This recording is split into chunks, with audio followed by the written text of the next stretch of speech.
आवडी चॅनेलवरून सर्वांना नमस्कार. आंबेडकर जयंतीनिमित्त सर्वांना हार्दिक शुभेच्छा, त्यांना विनम्र अभिवादन. तर आज आपण केळी, झेंडू आणि ताक या तिहेरी पिकातील भांगलन आणि औषध फवारणी हा विशेष उपक्रम पाहणार आहोत. त्या अगोदर थोडी नजर ह्या ठिकाणी आपण टाकूया. या ठिकाणी विनायक, जरा आमच्या लोकांना सांग बाबा माहिती, आज काय करायला लागलायस तू? आज बुरशीनाशकची फवारणी चालू आहे करप्यावरती केळीसाठी. बर ठीक आहे. लागवड आणून टाकलेली आहे ती कशावर आहे? लागवड केळी व झेंडूसाठी. बर ठीक आहे, धन्यवाद तुला. हां, विनायकनं आपली ढाल तलवार हातात घेतलेली आहे. ढाल म्हणजे पाठीवरचा पंप आणि तलवार म्हणजे आपला फवारणी हातातला दांडा. त्याच्या पाठोपाठ आमचा बबलू शेठ देखील ढाल तलवार घेऊन युद्धावर जात आहेत, म्हणजेच थोडक्यात फवारणीसाठी. तर या ठिकाणी काही औषधं ही बॅरलमध्ये करावी लागतात, काही औषधं या बकेटमध्ये केलेली आहेत. तर पंपाला 1 लिटर त्यांच्या मापाप्रमाणे काय असेल ते त्यांना एक मगा दिलेला आहे. त्या मग्याच्या मापानं एक पंपामध्ये घालतात. या ठिकाणी पाण्याची सोय केलेली आहे त्यांनी आणि आपलं कामकाज सुरू करतात. त्यांच्या कामाबद्दल काय शंकाच नाही, अगदी व्यवस्थित. हे आमच्या विनायकचं खोडवं, सगळं कष्ट त्याचं आहे, बडबडबाजी फक्त माझी आहे. ओके, आता आपण कालपासून माझ्या माहेरच्या म्हणजे कारंजवाडी गावच्या महिला वर्ग ह्या केळी च्या शेतामध्ये भांगलणीसाठी आलेले आहेत. प्रत्यक्ष आपण तो व्हिडिओ आपण पाहूया. वयस्कर लोक आहेत.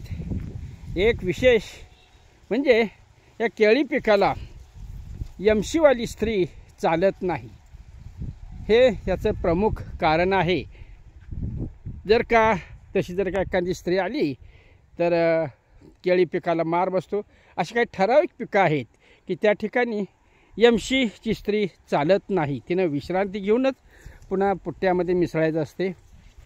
पहा, सकाळी 8 वाजल्यापासून या महिला पात धरलेले आहे, आता कडेला गेलेले आहेत. उत्कृष्ट काम करतात. जे काय खोडवं बिडवं जे काय उसाचे कांडबिंड जे काय राहिलेलं आहे की जेणेकरून पायाला वगैरे फवारणी करताना जखम होऊ नये म्हणून ते देखील गोळा करतात आणि जळणासाठी घेऊन जातात. आमच्याकडे सर्वसामान्य लोकांच्यासाठी, कामगार लोकांच्यासाठी जळण म्हणा, वैरण म्हणा, हे आम्ही देत असतो. त्यांच्यासाठी थोडीफार केलेली आहे. कारण इथं कामकाज करून पुन्हा घरी जाऊन पुन्हा वैरण काढी जनावरांना करायचं म्हटलं तर ते त्रासच होतं. म्हणून एवढ्या लांबून येतात, करतात, जाताना वैरण घेऊन जातात. समाधानी आहेत. सर, तुमच्यामुळे जरा आमच्या जनावरांना जरा खायला मिळते. ठीक आहे, मिळवून दे, खाऊन द्यात, जगून द्यात.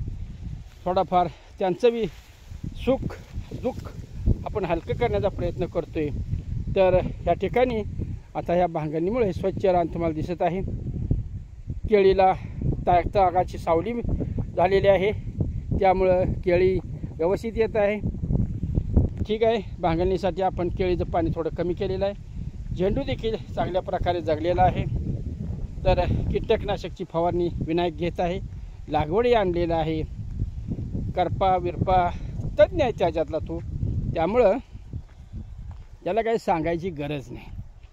तर अशा पद्धतीनं ताग अजून 1 महिनाभर आला उंच, जरा ऊन कमी झालं, ती उन्हाची तीव्रता कमी झाली की तो उपडून पुन्हा केळीच्या ठिकाणीच ठेवला जाणार आहे की जेणेकरून तो लवकर पावसामुळं कुजून जातो. म्हणजे हिरवळीचं खत म्हणून आपण त्याचा उपयोग करणार आहोत. आता हे जे आहे हे आपलं नर्सरीसाठी तयार केलेलं बियाणं. 4 लोक येऊन बघून गेलेले आहेत. अजून त्यांचे नर्सरी प्लांट सुरू व्हायला, भट्टी सुरू व्हायला अजून थोडा अवधी आहे. ठीक आहे सर, आम्ही घेऊन जातो. बघूया कोण विनर आहे तोपर्यंत आपण जरा थांबूया. तर अशा पद्धतीनं कालपासून या महिला वर्गाने, कारंदवाडीच्या महिला वर्गाने मला वरचेवर सहकार्य केलेलं आहे. कुठलंही काम त्यांनी पडून दिलेलं नाही. विनायकच्या हाकेला ओ देतात आणि कामाला सुरुवात करतात. हिंडत फिरत माझं देखील शेतीकडे लक्ष आहे. ठिबक चालू केलेलं आहे. पाणी पडतंय का बघायचं शेवटपर्यंत. आधीमध्ये जर का एखादी पाईप निघाली असेल ती बसवणे, म्हणजे किरकोळच कामं असणार का, पण मी लक्षपूर्वक करत असतो. अशा प्रकारे हे आमचं नर्सरीचं बियाणं आलेलं आहे. 15 कांडे आलेले आहेत. सध्या मजूर वर्गाची कामाची रेलचेल सुरू आहे. पाला काढणे सुरू आहे. शिवाय केळी आणि इतर पिकं ह्याच्यामध्ये त्यांना भरपूर काम आहे. भाजीपाल्याच्या शेतामध्ये देखील. त्यामुळं मजूर वर्ग मिळेनासा झालेला आहे. तरी मी आष्टे गावातील एक 4-5 ग्रुपना फोन केले, पण त्यांनी कुणी आठवड्याची, कुणी 15 दिवसाची, कुणी जमणारच नाही अशी कारणं सांगितली. शेवटी विनायकला म्हटलं, बाबा रे बघ आपल्या कारंदवाडीचीच लोक. मग त्यानं सांगितलं अशा नसं मी सरांच्यात भेंडू केलेला आहे आणि तो कळीला आलेला आहे आणि तुम्ही आलंच पाहिजे. त्यांनी तिथं धरलेलं काम तिथं थांबवलेलं आहे आणि ह्या ठिकाणी कामाला आलं. त्याबद्दल ह्या महिला वर्गाला मी धन्यवाद देतो.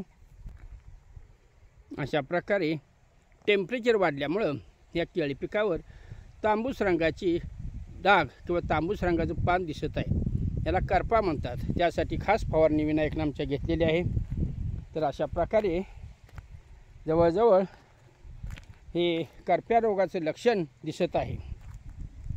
अशा प्रकारे दोघीमध्ये जे काही तणकाट काढलेलं आहे, जर जास्त असेल तर प्रत्येकीनं आपापल्या पाठीमागं काढून टाकलेलं आहे.